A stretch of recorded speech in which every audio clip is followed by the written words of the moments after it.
Your Coca-Cola bottler presents Claudia, based on the famous play and novels by Rose Franken. Brought to you transcribed Monday through Friday by your friendly neighbor who bottles Coca-Cola. Relax, and while you're listening, refresh yourself. Have a Coke. And now, Claudia.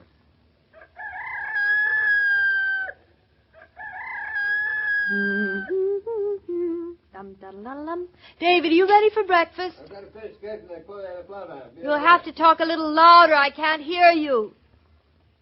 David, are you ready for breakfast?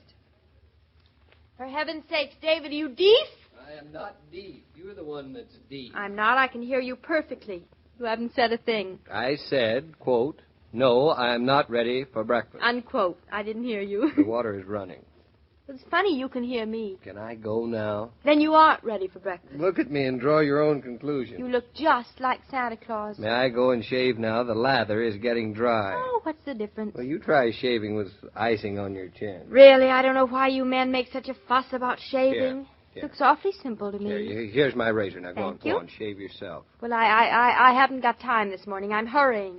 Because you said you wanted to catch the earlier train, so it wouldn't hurt if you hurried, too. Heavens grant me patience. I'm putting on my shoes. How clever of you. Hey, David, you'll catch the train early? Because I don't see there's any point in hurrying if you're not going to catch it. Well, I'm going to catch it. I don't know that. Please try and speak clearly. I cannot understand a word you're saying. Darling, I'm trying to finish my chin. My, you're grumpy this morning. I think you got out of the wrong side of bed. Oh, such a beautiful day. I'll come in and sit on the edge of the tub and watch you. Please, don't. Now, I know what that means. All right. Don't get excited. I'm going. You want me to cut my throat? Well, no, of course. David, be careful around your ears. 1, 2, 3, Which go tie away. should I get for you since you're in such a rush? 4, 5, 6. You bully. I'm out. As a matter of fact, I'm all dressed. I'm going downstairs and have breakfast. Thank heavens for small pleasure. Oh, I heard that all right. But I forgive you. You know, it's a good thing one of us has a sweet disposition. Although, as a rule, you're pretty sweet yourself. I'll meet you downstairs, Mr. Grumpy. Why, Mama, you here already? You said last night we were having an early breakfast. David is still shaving. Must be awful to shave every day, don't you think? Must be awful for David. Why David, especially? There are certain things that are easier done alone. You are clairvoyant. That's just what David was just saying to me. How'd you sleep? Beautifully, until your silly rooster started crowing in the middle of the night. Oh, he's a befuddled little rooster.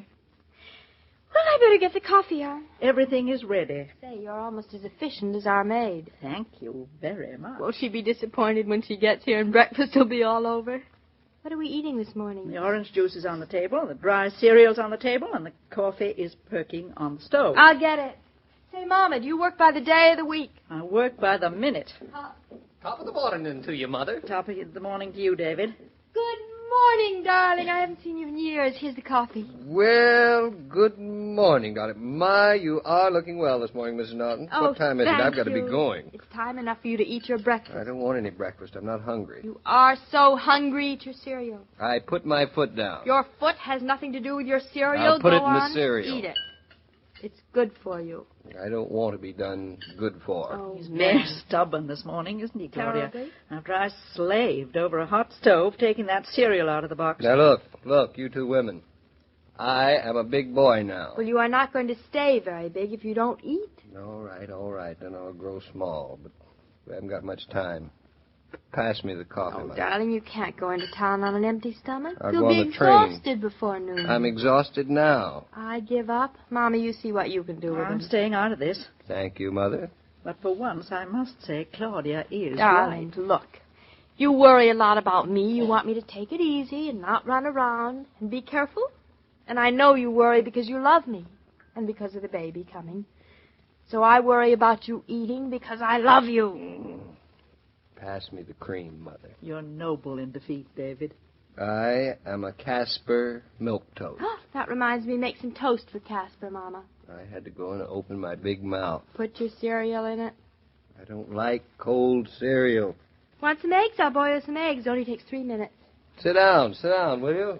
Stop running around like a chicken. Yes, sir, yes, sir. What time's the train you want to make, David? 7:45. It's 20 minutes after 7. 20 minutes. It is. I've got to be running. But you haven't eaten a thing. But it can't be helped. Besides, it's your fault. My fault? Yes, if you hadn't gabbled so much while I was shaving. Listen to him, Mama, how he blames everything on me. Remember now, this. Look. Get the car out of the garage, darling, while I drink my coffee. Then you can come back and finish your breakfast. I'll drive you to the station. You will not? Better stop arguing. Trains don't wait. I am up against a blank wall. David, will you promise me one thing? Anything. Just one little thing? Anything if you'll get out of my way. I won't get out of your way until you promise. I promise. Good. Promise me you'll eat a decent lunch? I promise. Promise me you won't order a sandwich and a carton of coffee? I promise. Promise me you'll go to a restaurant and sit down and have a 12-course dinner? I promise. Your fingers aren't crossed? Look. Because if I find out you had a sandwich for lunch, I'll never forgive you. I swear to tell the truth, the whole truth, nothing but the truth, help me God. David Naughton hereby promises with no fingers crossed that Sure? he'll have a decent lunch, that he'll not order a sandwich and a carton of coffee, that he'll go downstairs and sit to a 10-course dinner. Well, I'm through signing this stack of mail. What time have you got, Roger? 25 to 1. Already? Whew, what a morning. What an afternoon ahead. You going to be here a while? I can arrange it, David. I have a lunch at the club, but that's any time. I hate to leave the office, but I better get on my way. Where are you heading for so unenthusiastically? Out to lunch. I promised Claudia I would.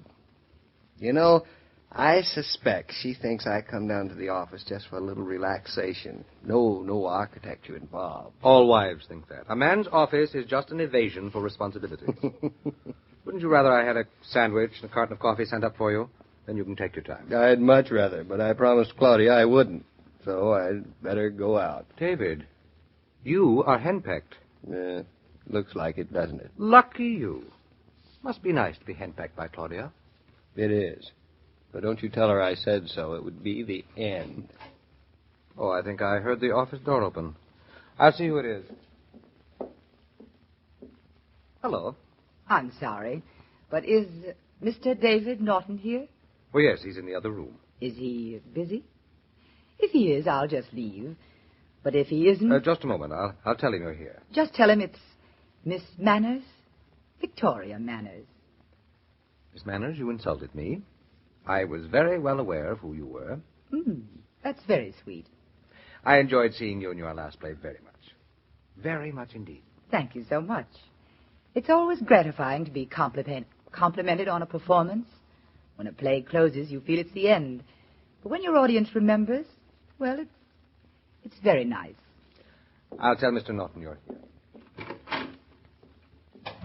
David, there's a beautiful blonde waiting for you outside. What's that? I say there's a beautiful blonde for you outside. I'm busy. Who is it? Victoria Manners herself. Good heavens, no. Good heavens, yes. You never told me you knew her. No, I didn't till the other night.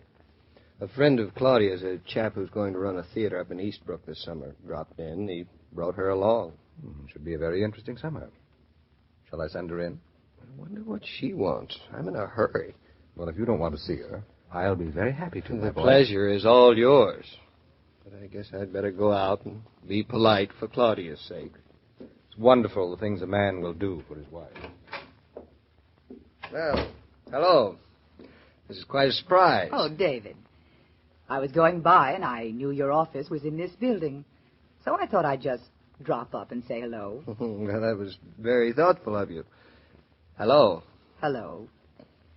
This is a charming office. Such good taste. You seem to give charm to all your surroundings. Well, my partner has had these offices for quite some time. That isn't what I meant, and you know it.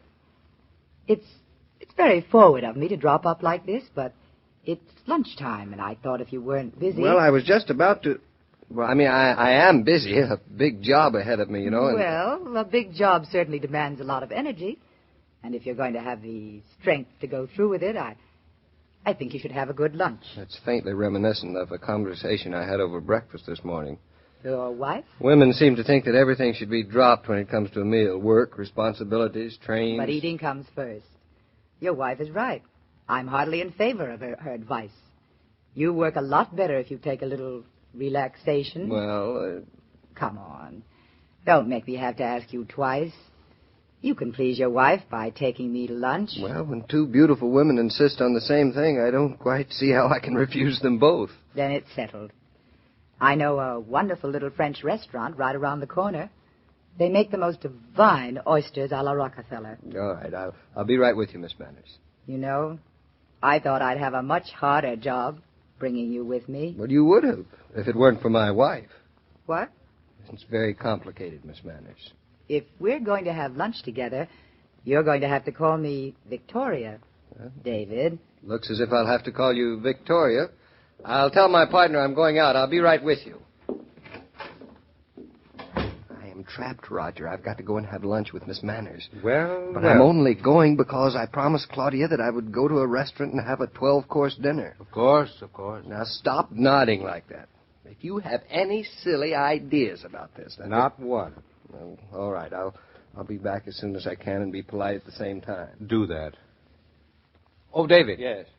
There's a little piece of lint on your collar. Brush it off. Oh, you're a rascal.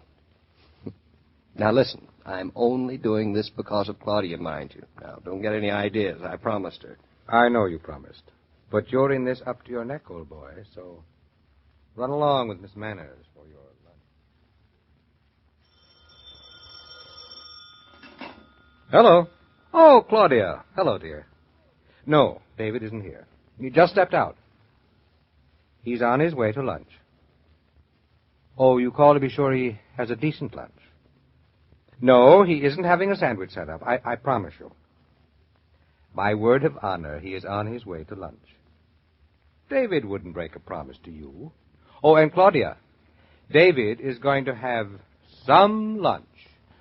Goodbye. Oh, promise me that someday you and I will... If a friend drops in this afternoon, are you prepared to offer her a pleasant welcome? A refreshing welcome that will not require your extended absence? May I suggest that you put half a dozen bottles of Coke on ice? Then, when company comes, you can visit refreshed. It's the easy, relaxed way of saying, glad you came. How about putting a carton of Coca-Cola on today's shopping list? Well. What do you think of David lunching with the Victoria Manners, Mr. King? As you said, Mr. Killian, he's going to have some lunch. I wonder what Claudia would say if she knew. I don't think she'd say anything. I think she'd be delighted, just so long as David really eats. And I think you're wrong. Eating is one thing. Eating with Victoria Manners, who is not interested in food, is another. And I hope David has the sense not to tell Claudia. I think you will tell her. It's that kind of marriage. Very foolish. Claudia's very understanding and all that, but, no, he shouldn't tell her. Why don't you come around tomorrow, Mr. Killian, and find out? I'll be along tomorrow, all right. I wouldn't miss this for anything. To tell or not to tell? That is the question. No, I think the question is, what will Claudia say? Well, we'll find out tomorrow.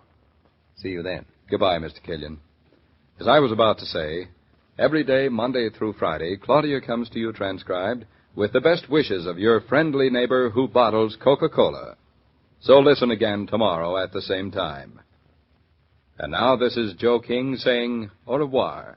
And remember, whoever you are, whatever you do, wherever you may be, when you think of refreshment, think of Coca-Cola. For Coca-Cola makes any pause the pause that refreshes.